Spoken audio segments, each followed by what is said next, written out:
I have to finish this first. Kailangan na ito bukas. Sagot ko na hindi inaalis ang tingin sa monitor. But she continued kissing my neck, tracing my midriff body with her soft touch. I swallowed hard and shook my head. Alessandra, susunod ako. Paos na boses kong sinabi. Doon lamang ito bumitiw sa akin. I'm waiting, she whispered right through my ear. Umiiling na sinundan ko na lamang ito ng tingin, habang paakyat sa hagdanan. Muling bumalik ang tuon ko sa aking laptop. Rising Stone. Marahan kong hinaplos ang baba, habang nakatitig sa monitor. Ilang araw ko na rin pinag-aaralan ng kumpanyang ito na si Elwood mismo ang nagpapatakbo. But why I have this feeling na may mali dito? The Rising Stone was established since 1980s na pagmamay-ari ng mag-asawang Minerva at Adriano Cervantes. Pero bakit ang nagngangalang Elwood ang nakaupong presidente ngayon? Sa paghahanap ng iba pang impormasyon, ay napansin ko na ang Echeverry Trading ay shipping company na hindi sakop ng Queen MV, at wala itong koneksyon sa bawat isa. Bagsak ang balikat na sinandal ko ang likod sa sofa, at henelot ang ulong masakit. Ayoko mang isipin ay may hindi ito sinasabi sa akin. Isa pang gumugulo sa isip ko ay kung bakit siya nagsinungaling sa akin. Sa aking paghahanap ng impormasyon tungkol kay Elwood, ay napukaw ng pansin ko ang isang babaeng palagi nitong kasama sa mga party events. My heart moved as I watched her curvaceous body. Her hair was chocolate brown that tumbled over her shoulders, a pair of raptured sexy eyes, velvety lashes, and had nectar-sweet lips. Pumikit ako ng mariin, dahil mabilis nag-flashback sa akin ang ilang detalye sa nakalipas na taon. That woman in her chocolate brown hair, and a blossom soft lips with her sugary voice called my name. William. Mabilis kong sinarado ang laptop, at mabilis na tinungo ang medicine cabinet, para uminom ng gamot. Pawis na pawis kong nilapag sa lamesa ang walang lamang baso ng tubig, habang habol ang paghinga. Mariin akong pumikit at ang babaeng walang imahe noon, ay unti-unti nang nagkakakulay. But only the brown hair and her shapely figure, was the only visible in my mind. Who are you? Kamusta ang update sa paghahanap mo sa pamilya mo? Mark asked me after the closed-door meeting this morning. Nakaharap ako sa aking laptop, at hindi ito tinapunan ng tingin. Pwede kitang tulungan kung gusto mo. Umangat ang tingin ko dito, at isinara ang aking laptop at bahagyang sumandal sa aking swivel chair, wala pa sa ngayon. Hindi ako nagmamadali, I said what he wanted to hear. Kahit naman hindi nito sabihin, ay nangangamba pa rin ito sa resulta ng aking paghahanap. Sa totoo lang ay takot din akong malaman ang kahihinatnan ng lahat. Siguradong ang may ipit sa lahat ng ito ay si Alessandra. Kaya hanggat maari ay inililihim sa kanya ang bagay na ito. Buong maghapon akong nagkulong sa opisina. I did all the research about William Palma, but I have not found any results yet. Kahit sa Google or any social medias ay walang lumalabas na resulta. Ang tanging alam ko ay isa ako sa mga biktima ng Queen MV. Wala rin ibang nakadetalye doon, or any relatives na kasama kong nakasakay sa lumubog na barko ay wala. Hawak ang masakit na ulo, sumandal ako sa aking working table. Gusto kong panghinaan ng loob, pero kinakapitan ko pa rin na may pag-asang may magandang resulta ang paghahanap ko. Hanggang isang umaga ay may tumawag sa aking lalaki, habang nasa isang site ako sa bayan ng San Lucio, William. Ikaw nga. Walang pasubali ako nitong niyakap, at hinawakan sa magkabilang braso. I'm sorry, ano ang tinawag mo sa akin? Kumunot ang noo nito. Matapos ay ngumiti ng alanganin, pare, hindi mo ba ako nakikilala? Ako si Rupert, kaibigan mo. Pumikit ako ng mariin, at pilit na pinapasok sa isip ang bagong impormasyon. Pasensya ka na, hindi talaga kita naaalala. Sunod-sunod akong umiling dito. Doon na ako nito binitiwan. Napawi ang mga ngiti sa labi, at halos manlaki ang mata sa gulat. Sinulyapan ko si Mark na abalang kausap ang ilang engineers, bago humarap dito. Can I talk to you in private? Mabilis naman itong tumungo sa akin, na parang nakakita ng multo. Malayo-layo rin ang binyahe namin, kung saan dinala ko ito sa Galavaya Island para makapag-usap ng masinsinan. William Palma ang tunay kong pangalan. Mahinahon kong inulit ang sinabi nito. Ilan taon ka naming hinanap, at hindi pa rin kami tumitigil hanggang ngayon. I hold the rock glass firmly. What do you mean kami? Kami nila Wilfred, Badong at Julieta, sagot nito. Natahimik ako, kung ganoon pala ay may mga taong naghahanap pa rin sa akin. May kilala ka bang Elwood Echeverry? Elwood, wala akong masyadong naririnig tungkol sa kanya, pero ang alam ko best friend yun ng asawa mong si Alora, wika niya habang umiiling. Agad na umakyat ang lamig mula sa aking talampakan. Mabilis kong tinaas ang basong hawak, at sinade yun ng inom. Malakas ko yun binagsak sa ibabaw ng lamesa, at malutong na napamura. Pre, talaga bang wala kang naaalala? Kahit si Alora na asawa mo. Mariin akong napahilamo sa mukha, at sinukli ang buhok gamit ang daliri. I already married to someone else, what did I do? Nagpakasal ako sa ibang babae, habang nakatali pa pala ako sa iba. Malakas kong sinuntok ang lamesa. Gusto kong magwala sa galit. Sisihin ang sarili, kung bakit nangyayari ang lahat ng ito. Agad na pumasok sa isip ko ang pwedeng mangyari pag lumabas na ang katotohanan. Maaring masaktan ng sobra si Alessandra and my wife. Baka kailangan mong magpatingin sa doktor. Hindi biro ang trumang nangyari sa'yo. Kailangan natin malaman kung permanent na ba yung amnesia mo, o may pag-asa ka pang makaalala. I shut my eyes and massaging the bridge of my nose. Marahil tama siya, baka kailangan ko munang bisitahin ang isa sa mga doktor ko. Wala akong araw na sinayang. Nakipagkita ako sa isa sa mga pinagkakatiwalaan kong doktor. I think you have a retrograde amnesia. A loss of memory of events prior to injury is retrograde. Which means nahihirapan kang balikan ang mga detalyeng nangyari in the past. Isa na rin dito yung wala kang naalala kahit na sino. Umiiling ito habang nakatingin sa aking record. The incident happened 2 years ago, tama ba ako? Sinilip ako nito mula sa kanyang reading glasses. Marahan akong tumango dito. It's very alarming, Mr. Rockwell. Dapat ay may tumutulong sa'yo na maalala ang mga nakaraan mo. Any member of your family na nakakakilala sa iyo or even friends.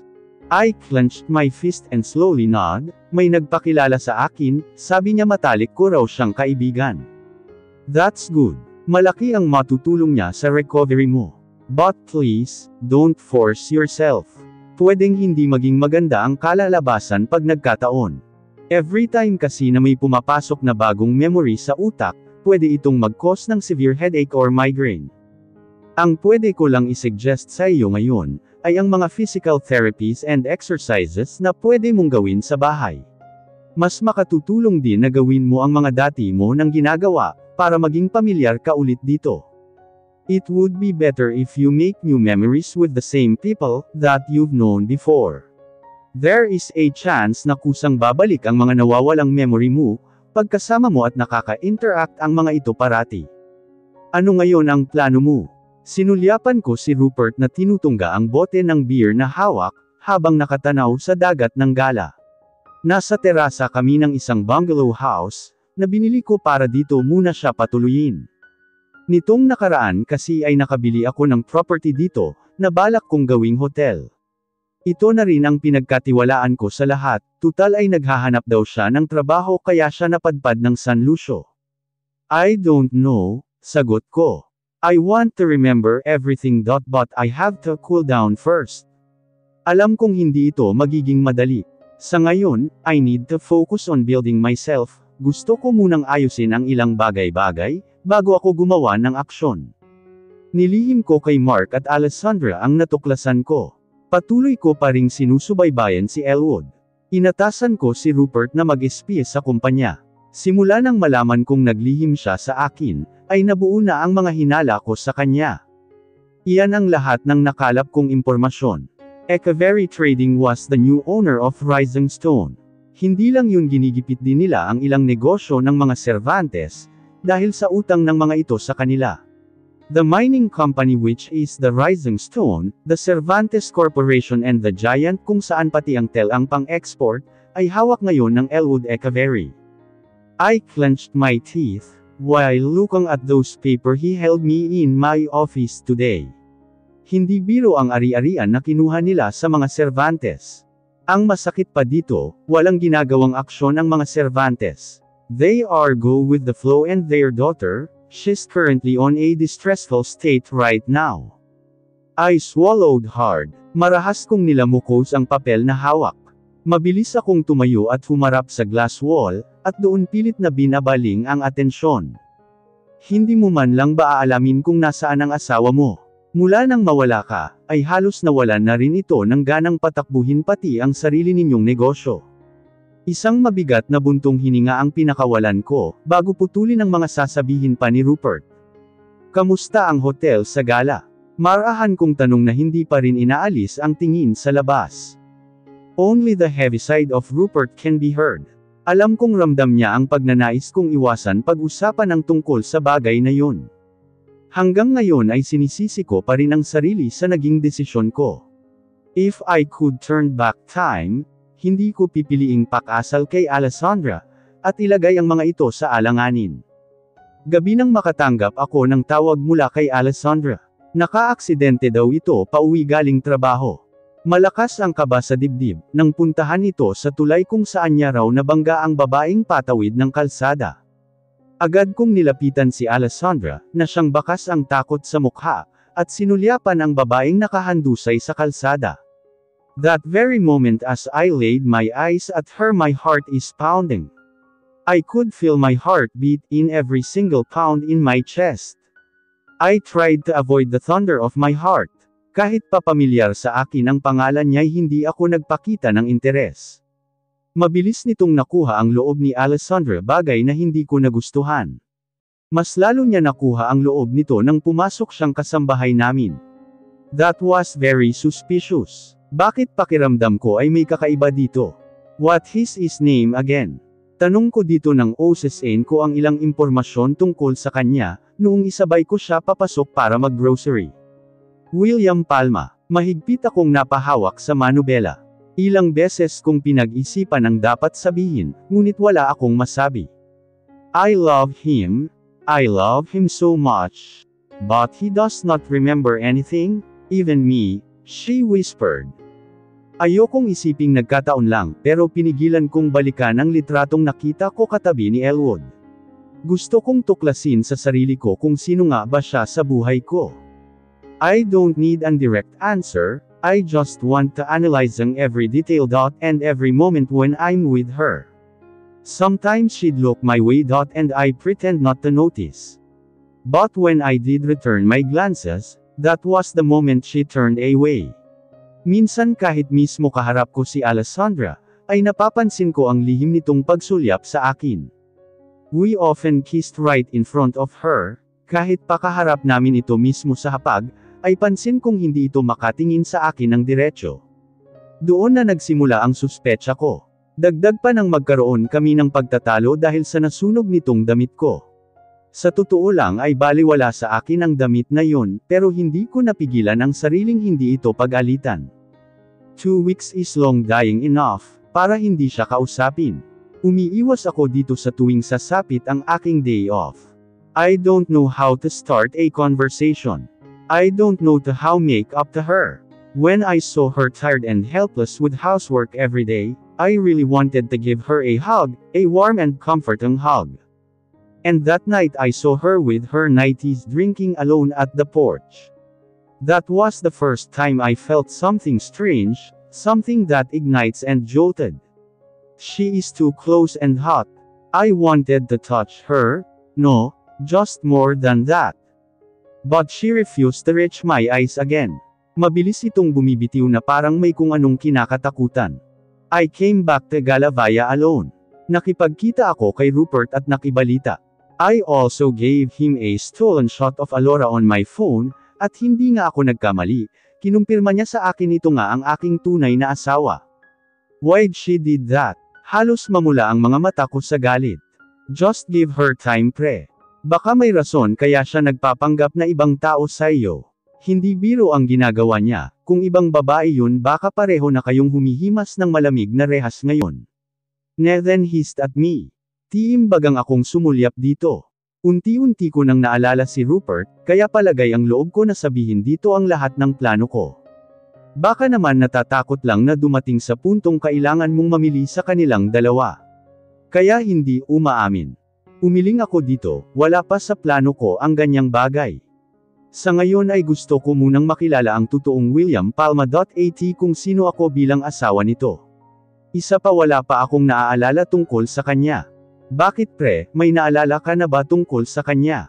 Muli akong umiling dito, wala pa nga akong naaalala. But that doesn't mean na wala akong nararamdaman. Wala pa rin akong maisip na dahilan kung bakit ito hindi nagpakilala sa akin. Kailangan kong malaman ang rason nito. Hanggang dumating sa puntong nagkaroon kami ng panahon makapag-solo. Inaya ko ito mag-beach. Hindi naman ito tumanggi, kahit pa hindi ito naligo ay hindi ko maitatanggi na nag-enjoy siya. Doon ko ulit binuksan ang usapin tungkol sa kanyang asawa. And she lied to me again. I kissed her and she kissing me back. Her tongue was the sweetest. There is something about her kiss, something that matches. It's overflowing and I'm drawn in closer and I wanted even more. Walang mga gabing hindi ako makatulog kakaisip dito. Kahit pa sabihing katabi ko si Alessandra. Kahit pa sabihing isiping ako sa kanya, ay siya pa rin ang paulit-ulit na pumapasok sa isip ko. She's in my every dream, she is my missing piece. Ang babaeng dati walang mukha, ay unti-unting nagkakakulay at nagkakabuhay. Nakaayos na ba ang lahat? Yung bangka, ayos na pre, wala pang 1 metro ang itatakbo nito. Nahimigan ko ang pagtawa ni Rupert sa kabilang linya. Just make sure na titigil yan mismo sa gitna ng dagat. Oo naman, aniya sa akin. Okay, see you at Isla Fugo. Matapos kong ibaba ang tawag, ay pinuntahan ko si Alora sa opisina kung saan ko ito pinadetain. Lahat kasi ng credit card nito ay pinakancel ko, para gumana ang plano. We almost spent the night together at my bungalow. Kung hindi lamang umatake ang masakit kong ulo, dahil sa mga bagong alaalang pumapasok sa isip ko, ay nagawa ko na sana siyang mapaamin kagabi. Habang pabalik kami ng cottage ng gabing iyon, ay natanong ko si Mark na tila hinihintay kami sa public cottage. Ginising ako ni Alessandra. Hinahanap ka kanina pa, he said, casually. Mukhang malayo-layo ang narating niyo ha, patuloy pa nitong sinabi. We've just talked, sagot ko dito. Matapos ko itong ihatid sa sarili niyang cottage, ay hinarap ko si Mark. May dapat ka bang ipaliwanag sa akin? Umpisa niya, nagsindi ito ng sigarilyo, at nilabas ang usok paitaas. She found me. I shook my head lightly. Parang gusto kong mahiya sa sarili. Gusto kong sumbatan ng sarili, kung bakit hindi ko siya hinahanap. Kung bakit ako nagmadali, at hindi pinag-isipan mabuti ang lahat bago magdesisyon. Gusto lang kitang paalalahanan, hindi lang iisang babae ang pwede mong masaktan dito, at hindi ako papayag na si Alessandra ang maiiwang luhaan sa huli. Tinapon nito ang hawak na sigarilyo, at walang pasabi akong iniwan. Sandali pa akong nanatili doon, habang nakatanaw sa tahimik na dagat. Ilang beses kong pinag-isipan ang mga sinabi ni Mark. Tiimbagang akong bumalik sa cottage namin ni Alessandra. Mahimbing na ang tulog nito nang datnan ko. Marahan akong naglakad palapit dito, at binaba ang kamay para haplosan ang pisngi nito. She's so innocent and fragile, wala itong kasalanan kundi ang mahalin ako. I'm terribly sorry for all the things that could hurt her, and I wish that one day she can forgive me. Inaasahan ko na ang magiging reaksyon nito, nang malamang nasaroon ang sinasakyan namin speedboat. Thanks to Rupert, he really did a great job. I watched her in my peripheral vision, and as I was expected, she already looked pleased. This is all your fault, hindi na tayo dapat tumuloy, or you should check the gas and the engine first, before we go to that island. She angrily said. Humarap ako dito na seryoso ang mukha, pero hindi ko pa rin maitago ang naglalarong ngiti sa labi. Are you scolding me? Dahil halata sa mukha nito ang takot, ay hindi na ito nakipagtalo pa sa akin. Gaya ng nasa plano ay naglakad ako patungo sa dulo ng bangka. I make sure na nakatingin ito sa akin bago ko isa-isang hinubad ang aking damit, hanggang boxer short na lang ang natira sa akin. I stretching my arm and ready for a deep. When I heard her soft voice, "What are you doing?" I remained stoic. Gusto kong pakitang seryoso ako sa pagtalon. Kahit paramdam ko ang pangamba sa boses nito. Hindi ko na hinintay pang magsalita ito, dahil tumalon na ako sa dagat. Mabilis akong sumisid pailalim, at tumungo sa dulong bahagi ng bangka. Narinig ko pang sumigaw ito, at tinatawag ang pangalan kong Gab. Pero hindi naglaon ay ibang pangalan na ang tinatawag nito. Mabilis itong tumalon sa tubig, at sumisigaw, William. William. Her voice were already cracked. Ilang beses kong nakitang lumingon-lingon habang nanginginig. No, she shake her head, you can't do this to me William. Nanginginig na boses niyang sigaw. William. She shouted my name one last time. Sa puntong iyon ako lumangoy palapit dito, wrapping my arm around her waistline and pull her closer where there's no space left between our bodies. What is wrong with you? Gusto mo ba magpakamatay ha? Galit nitong sinabi, pilit niya akong tinutulak, pero mas humigpit pa ang yapos ko dito, wala kahit katiting na balak itong bitiwan. Why are you even down here? Tell me. I fired back, breathing laboriously. I was just trying to save you, she murmured. Yumuko ako at dinungaw ito, watching her parted lips like it was the most beautiful lips God created. Pero hindi ang pangalan ko ang naririnig kong sinisigaw mo kanina. My fingers caressed her cold but sultry skin. Pero mariin pa rin itong nagmatigas sa akin. That name. You've been calling me by that name several times. Imposibleng aksidente lang ang lahat. Dahil malinaw kong naririnig kaninang tinatawag mo ako sa ibang pangalan. Pansin kong natigilan ito at halos walang masabi ang naging inag na mga labi. Say it. I now command. I want to hear it from you again. Gab, she uttered. Pumikit ito ng mariin pagkatapos. Malakas akong napamura. Isang suntok din ang ginawa ko sa gilid ng bangka, kung saan ito nakasandal ngayon. I only want the truth from her. Gaano ba kahirap para sa kanyang sabihin ang totoo? I am her husband. But every time I looked into her eyes, she keep on hiding something from me. Pinapaniwala niya ako na iba siyang tao, habang ako ito't nangangapa sa dilim. Don't play games with me Alora. I growled. Please let go of me Gab, she pleaded. Even under the panic state, she still looks like sizzling, setting in fire that captured my heart. I clenched my teeth and gave exert more power to hold her brittle waist firmly. There must be something in you. Just say it. I forced it loud, William. Sandali akong natigilan. Hindi agad rumahistro sa isip ko ang kanyang sinabi. Ito ang ginawa niyang daan para kumawala sa akin, ngunit mas idiniin ko ito sa gilid ng bangka. Lowering my head down and look straight to her frightening eyes, say it again. I want to hear it from her dulcet voice again. The only truth that longing my heart to hear. And her plump lips open, William.